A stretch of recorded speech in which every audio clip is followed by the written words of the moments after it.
Welcome back. Why am I sitting in front of a blue mini truck, you ask? And I will tell you. It's kind of funny, actually. Ironic. My daughter's, let's just call him my son-in-law. He is actually a YouTuber. I don't know if he made it big when he was 15 or that's when he started, but he has a YouTube channel or started one when he was a kid, just doing like 15-year-old boy stuff. And this was one of his props, for lack of a better word. Like he has all sorts of, I'm actually living on his property. He's got all sorts of stuff out here that he has used in videos, and he's very proud of this mini truck. And I kind of dig the color, and I have to look at it every day, so I thought I would just stick it in a video. Video number 2 of the Midlife, what am I calling this? The Midlife Divorced Women Fan Club. Yes, welcome back. And here we are. Grab yourself a cup of tea. Go outside or not. Doesn't matter to me either way. Let's get into it. I'm wondering if I should, I'm a little scared to tell some juicy stories, because if this turns into just me gossiping about my ridiculous divorce, then, oh no, the sky looks really dark. Guys, it's gonna rain soon. Anyway, if this turns into me just telling way too juicy stories, like I fear repercussions. I'm not sure exactly what, but so I don't know. I'm gonna try to play a little careful, but I also want to tell some fun stories. Let's just talk about the story of the time. This is early on in my divorce journey. My ex, very quickly, so you can raise an eyebrow here, very quickly, once I had moved out of the marital home, he moved in his girlfriend. And they were apparently already together for a bit. Okay, so you do the math. And she moved in. And I was still coming to the house, like I was mostly done. I had grabbed things, but every now and then I'm like, oh, I had grabbed something that was my daughter's and she still lived there. And were all my kids living there? All my kids were living there. My daughter had been mostly moved out, living with her boyfriend, the one whose mini truck this is. Anyway, I was like, oh, I got to bring that back. And I was in town for other reasons, because I might have been working still a little bit, like part-time job. And so I show up at the house. There's no car in the driveway. And I know my ex, or he wasn't my ex then. So my husband is at work and my kids are home. Why was there no other car? Or maybe it was one of my kids' cars. And anyway, go to the door and I just open it. I just walk in and open it. And one of my kids is there. He's like right there. And it's a Cape home. So you like run into the stairs. There's a long hallway and you can see the kitchen down the way. And I immediately I can tell someone's in the kitchen, like at the sink doing dishes. And they turn and see me and hide. But a Cape house, it has like, in the middle of the stairs. So like the only place for her to hide, I'm like, oh, the girlfriend is there. I'm like, oh, she doesn't have a car. We'll get to that later, why she doesn't have a car. But at the time, it was like, oh, I didn't know she was there and whatever. But I'm just talking normal. And I'm like, hey, my kid, I grabbed your sister's things. This is her bin. It's not mine. Or I guess, dad had given it to me by accident. Here you go.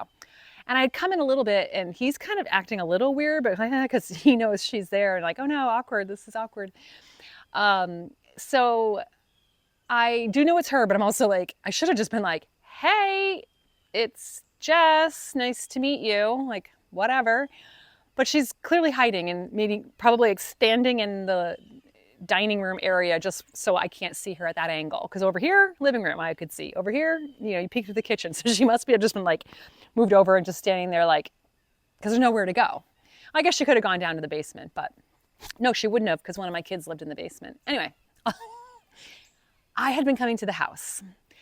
Then I hear later, because she obviously tells my husband, her boyfriend, that happened, and she's all upset. And we don't know at this point how like wackadoo she is, or this whole situation, it's like, okay, a little fast that you've moved a girlfriend. Like basically she's moved in. It's not just like she's staying there part-time or something.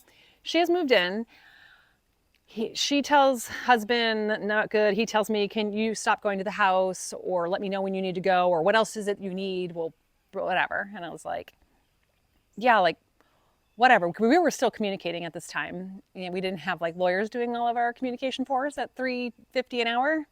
So I am giving you that backstory just to say that, yeah, I had been there. But that was like the most I'd ever gone back into the house at that point.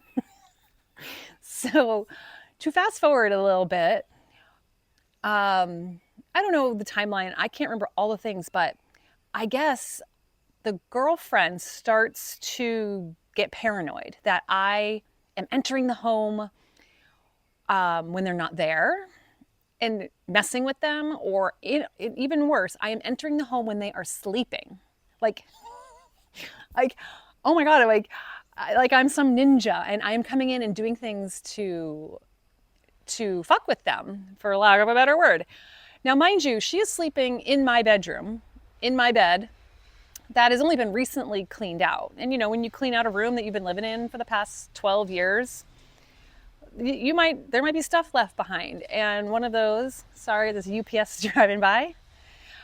One of those things, this is what she thought, was she found underwear under the bed, like, and thought that I had come in at some point. I don't know, like if I had actually went into the room while they were sleeping to put underwear under the bed, that is very, that would be me asking for it. I can't even imagine a million years like sneaking into someone's house, which is actually my house, and doing something like this. But anyway, she thinks I am capable of this because I don't know what he has told her. But my God, that would be like a crazy person thing to do. Or I did it like when they weren't there, and just to like be like, haha, like he's still mine. I've left my underwear under the bed.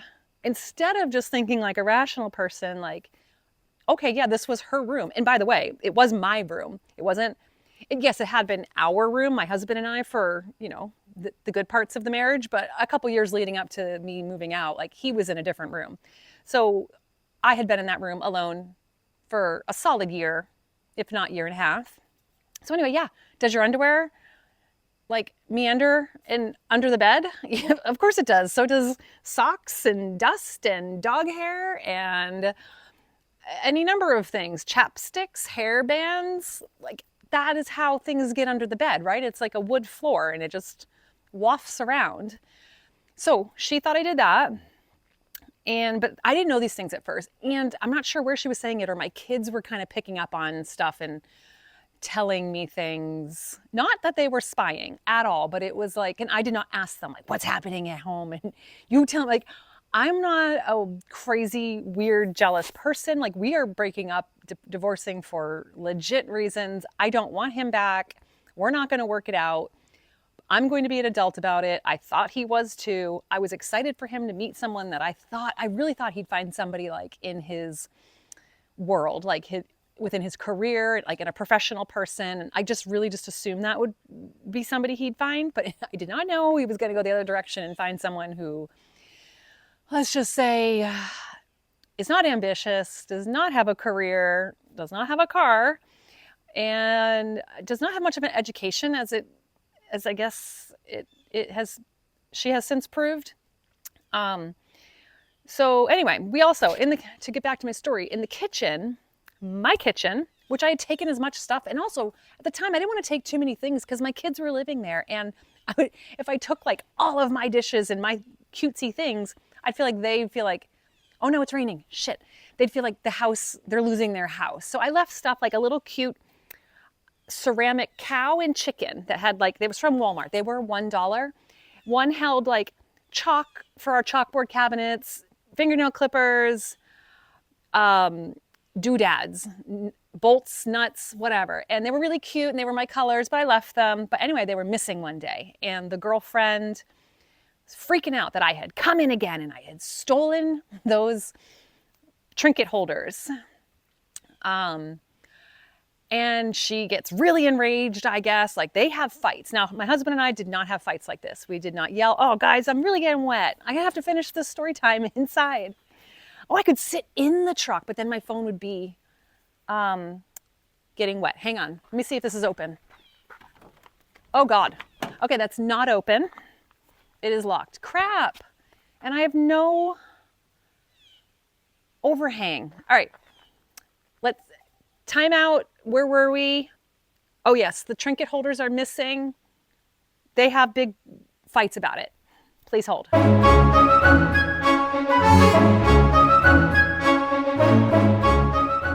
Okay, well, that was really annoying. It took me days to find out that I lost or I did not have the audio on the last 8 minutes of my story. Okay, so let's finish the story. They think I've stolen the trinket holders. There's a fight. And I guess this fight escalates, and it's about more than just the trinket holders. It's like, I think she's mad at me for all these other reasons, and they have this huge blowout fight. Long story short, my daughter at that time had been slowly moving out of the house to her boyfriend's, and when she'd come home, she'd be like, oh yeah, look, I'm gonna take this and that. Guess who has the chicken and the cow? Yes, my daughter does. So that is, however that is discovered, I don't know. I wish I could be a fly on the wall, because it's finally found out that I did not, in fact, break into the house and steal things while they were sleeping. My daughter had just taken those. I know that the girlfriend, when she finds this stuff out, does not react in normal ways, because why would this wouldn't even be a story if there was normal reactions. I think she still says things like, well, it's something she would have done. Like, she will never concede that, oh my God, like I'm embarrassed. I feel a little silly. I was wrong. I'm paranoid. And so I don't know. I don't know how those resolve between them. I know that my husband was not able to say things like to defend me, like, well, she wouldn't do that, or she wouldn't, because then it sounds like he's on my side. And then she will go, postal about that. So yeah, I can't explain it. I do not know. All right, so cut to last story. They went to a gathering at my in-laws' house, my sister-in-law's house. Like, I don't know, they're watching a sport game. They're having a dinner. They're drinking, because that's what she does, among other things. Drinking heavily, I guess, whatever. They go home. The next morning, she can't find her Louis Vuitton purse. This one really just tickles my funny bone, because she immediately, shocker, she thinks I have come in. So that means I've come in while they were there and sleeping, and stole, because she thinks, she went home, she has her purse. Now in the morning she doesn't have her purse, that I have stolen her Louis Vuitton purse. And so that makes me laugh, because, and when I tell the story, everyone thinks of big punchlines, because like this is me. Louis Vuitton doesn't do it for me. Like I always say, if she had a Cotopaxi purse or North Face, like, as if, would I steal those things? No. And I get her points probably. Well, I think in her dumb head, she does think I would want this amazing Louis Vuitton purse, and so I stole it. But even if I didn't like that brand, she just thinks I'm doing it to, like, mess with her and steal her things. And now I have her, stuff that lives in her purse. So anyway, they super have a blowout. So much so that one of my kids was in the basement and heard this screaming fight, and was like, came up, because they were fighting in the top floor, like out in the hallway, I guess. And he's in the basement, so there's a floor in between. He hears this. He comes up to main floor, and he misses the biggest, loudest part of the whole fight. So he starts to audio record, because he just doesn't even know what's happening, and he's like a little uneasy. So we have since listened to the recording. It's kind of hard to hear, but you get the gist with just the feelings and the emotion and the volume. And my son repeatedly was saying, this is not the worst of it. This is when it had calmed down some. So it's crazy to hear it and think that is her calmed down. Like, she's all, and he's all like, and again, I don't think he's saying things like, I really don't think, Jess came in the night and stole your purse. He's not saying that because he's gonna get in trouble. So again, don't know how this comes to light, but, or maybe it was my sister-in-law called to say like, hey, you know, girlfriend left her purse at my house last night. So she never went home with it. I did not come in and steal it. And again, I don't know her reaction. If it's like, ooh, I feel really embarrassed. Like, because it's repeatedly been proved to her I am not doing these things. Well, I guess not. She doesn't know that she still thinks I did the underwear thing. I guess there was no one copped to that. That was my underwear.